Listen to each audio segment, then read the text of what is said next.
Երեք հանրային հեռուստաընկերությանը տված հարցազրույցում Հայաստանի վարչապետը այսպիսի ձևակերպում արեց, որ Հայաստանի բիզնեսը, Հայաստանի գործարարշրջանակները դեռ չեն մարսել այն տեղեկությունը, որ Հայաստանի համար, հայկական ապրանքների համար եւս բաց է ադրբեջանական երկաթուղին։ Այս համատեքստում այսպիսի մի հարց առաջացավ, այս ընթացքում, այս բանակցությունների ընթացքում, թռիպի հետ կապված քննարկումների ընթացքում արդյոք քննարկվել է երկաթուղու մի կարևոր հատվածի վերականգնումը, որը Իջևանը կապում էր ադրբեջանական երկաթուղուն։ Կարծում եմ, այդ հատվածի վերականգնումը ոչ միայն դրական, այլ շատ դրական ազդեցություն կունենա մեր տնտեսության համար, ուղղակի հետաքրքիր է, այդ հարցը գոնե նախնական մակարդակով քննարկվում է, դա դեռ դրան չենք ասել դրան։ Հարցին կպատասխանի վարչապետ Նիկոլ Փաշինյանը։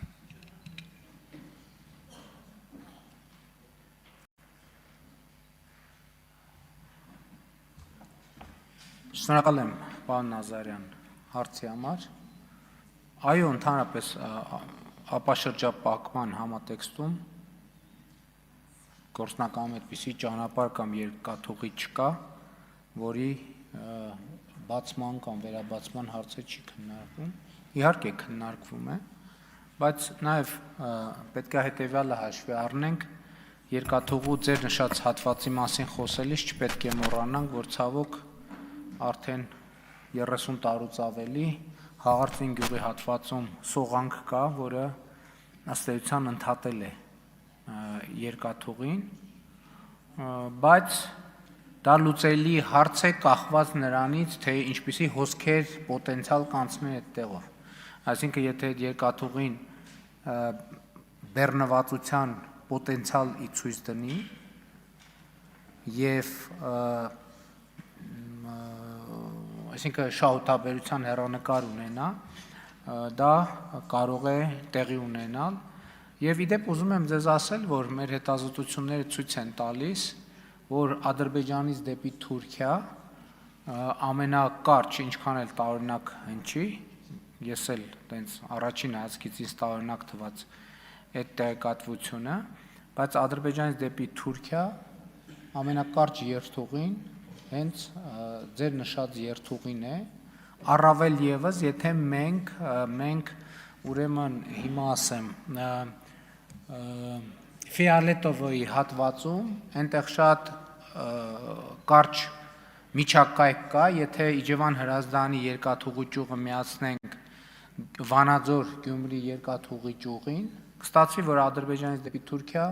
ամենակարճ երթուղին, երկաթուղային եւ իդեպ ավտոմոբիլային նույնպես ամենակարճ ճանապարհը, այսինքն Իջևան, Դիլիջան, Վանաձոր, Ջաջուր, Գյումրի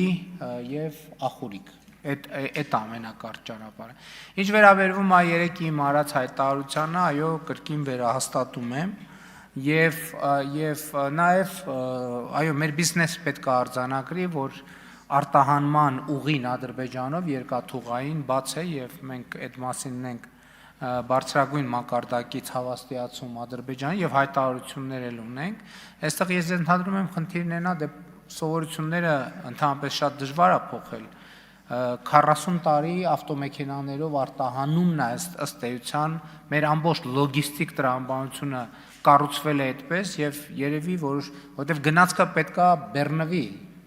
Այսինքն գնացքը չի ենթադրում, մի վագոնով չենք կարող գնացք ունենալ։ Գնացքը ենթադրում է առնվազն մի որոշակի ծավալ եւ լոգիստիկ տրամաբանությունը մի քիչ պիտի վերադասավորվի եւ ես պաշտոնապես ասում եմ, որ ժամանակն է, որ դա տեղի ունենա։ Արձագանք։ Հարցը ես տվեցի նաեւ մտահոգություն ունենալով, որ հաշվի առնելով են հանգամանքը, որ բավական լուրջ սողանքների պատճառով երկաթուղի մի զգալի մասը շարքից դուրս է եկել, այդ հատվածը չդիտարկվի միջև ընդհանուր նորոգումը, բայց կարծում եմ, որ նույնիսկ միջև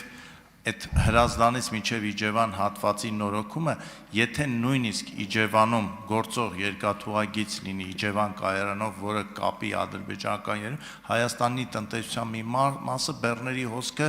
կարող է բավական մեծ ծավալով ապահովի, միջև կառուցվի, որը մեծ ֆինանսավորում է պահանջում այդ վնասված հատվածները եւ որ ավելի քիչ ֆինանսավորում է պահանջում Ֆիոլետովայի հատվածում կապ հաստատվի Վանաձորի հատվածի հետ։ Պարոն Նազարյան, բոլոր հնարավոր սցենարները քննարկվել են եւ քննարկվում են։ Քննարկվում է սահմանից միջև Իջևան տարբերակը, քննարկվում է սահմանից միջև Ազատամուտ տարբերակը, քննարկվում է սահմանից միջև Կայանավան տարբերակը, այսինքն բոլոր հնարավոր տարբերակները քննարկվում են, այստեղ քննարկումների թեման կապված է տեխնիկական եւ տեխնիկատնտեսական նպատակահարմարությունների հետ եւ իհարկե քաղաքական գործընթացների հետ էլ կապ ունի, ինչքան ինստիտուցիոնալ դառնա խաղաղությունը, այնքան ավելի սցենարների զարգացումը ավելի հավանական կդառնա։ Շնորհակալ եմ։